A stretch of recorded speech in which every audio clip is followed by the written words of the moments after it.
Good morning, everybody. Uneducated economist here. So, looking through the news this morning, what do I find? Builder sentiment. Get this, the buyer traffic just barely positive. 52 on the index. Anything above 50 is a positive, anything below 50 is negative. And the builder sentiment, when it comes to buyer traffic, is just barely positive at 52. Not a surprise. I've said it for a while. Look at what's happening in China.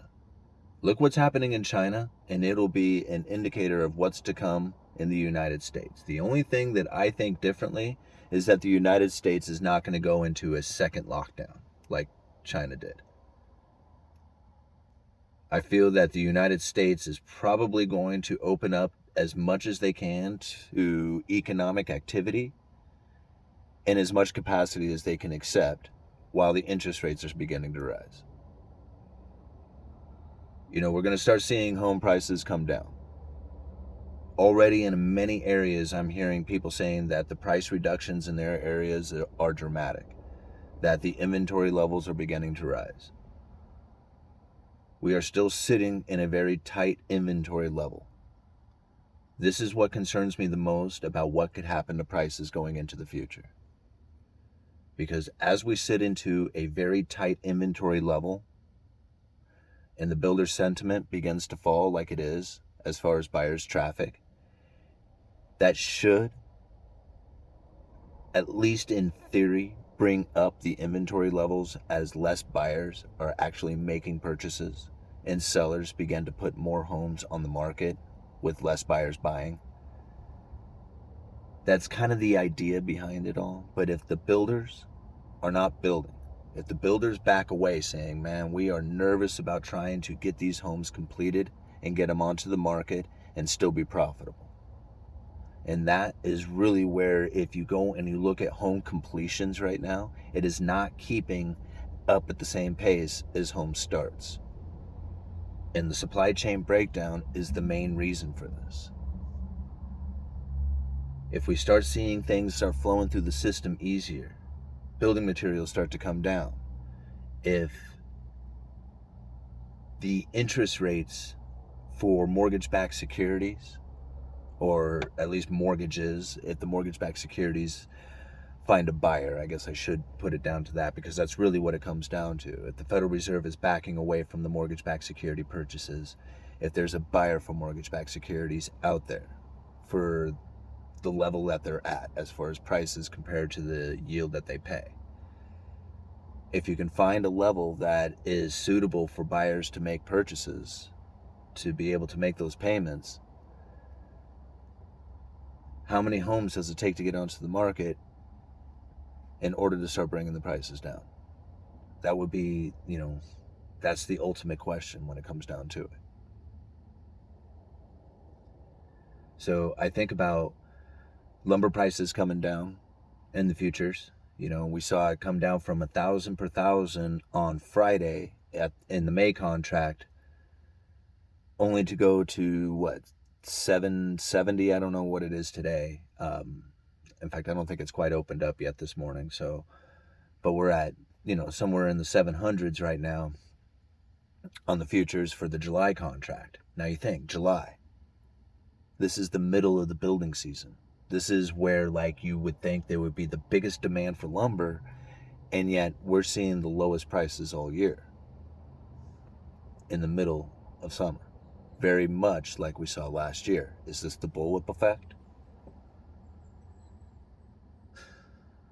So I look at what happened to Evergrand over in China. When they lifted the interest rates, when they started to raise the interest rates, and the property developers started to default on their debts, it sent the property prices plummeting. And now, if we go back into my videos and we search back far enough, we would find videos talking about how China and their government was wanting to try and make homes more affordable to encourage the idea of starting families. They have a demographics problem. They're looking for younger families to get started and add to the population. And it seems to be working as far as dropping the property prices. Something I found interesting about Evergrand is that they're the like the a huge corporation, right? They're not just building like properties. They're not just into property development. They actually own a car company, like an electric car company that they have launched and I believe is actually selling cars at this moment. I'll leave an article down in the description for that, excuse me.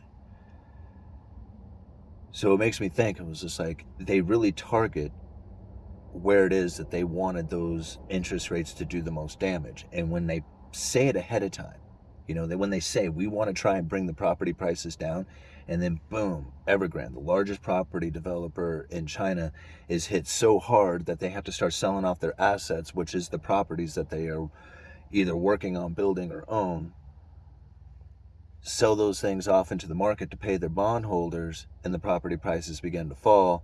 And now all of a sudden, young families might have this opportunity to get into these cheaper homes than they once were, anyway. So it's like it happened. It's not something that's like, you can just make up in like a conspiracy theory on what they're going to do. I mean, I don't make up stuff. I mean, everything that I put out on my videos, I have links for. Everything. And if I don't have links for it, I straight up say it. This is something that I am seeing. I do not have any kind of information to provide for you. But all the rest of my videos, I've always had what would be like, I wouldn't necessarily say like mainstream media is credible by any means. I don't think their information is any better than anybody else on YouTube or any other platform out there.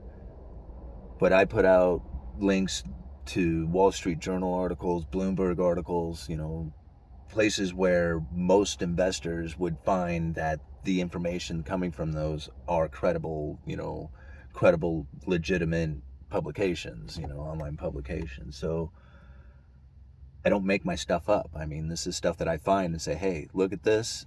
Very interesting point. Let's see what this brings to the future. And then bang, here it happens. Very much like, questioning how the Federal Reserve was going to find the way to lift interest rate lift inflation and get their interest rates up. I mean, in 2019, if you go and read speeches from 2019 all throughout the Fed, they were talking about higher inflation and higher interest rates during a time when Donald Trump was saying there was no inflation. They should be lowering interest rates.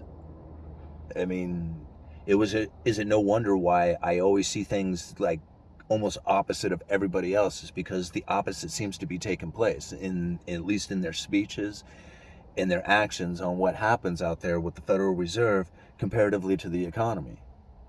I mean, I said it before, we're going to let inflation run extra hot, extra long for an extended period of time, long before inflation did it, because they said that they were going to allow that to happen. And now everybody is flipping out about the Federal Reserve and losing control, and far too late. Even Ben Bernanke comes out there and says that we're too late to the game.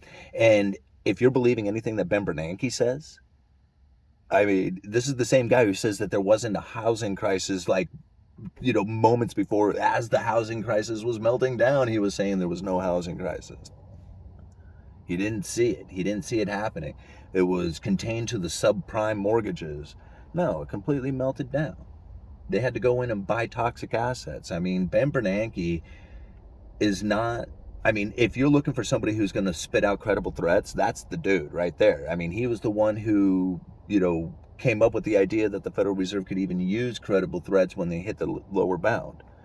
So for him to say that, the Federal Reserve is late to the game or made a mistake and waiting too long, no, that's him. That's him playing with the markets. That's him trying to establish a well-anchored inflation. That's what he's doing right there. He's wanting to make sure that deflation does not happen. I will find that speech and I will leave it down in the description for you. Right? I mean, that was the major concern 20 years ago, was deflation and how to make sure that it never happens here. What time is it? 10 minutes. I think I got to get into work or else I'm going to be late. What else did I want to add to this? I don't know. I'm going to leave a few links down in the description for you guys. The Evergrand thing, I think, is probably something that we should really keep an eye on. I think that is probably going to be a major indicator of what's going to happen here in the United States. Now that we're seeing the builder sentiment falling as fast as it is and buyer traffic just about ready to turn negative, we're going to see some serious changes to the real estate market, very much different from what we have experienced over the last few years.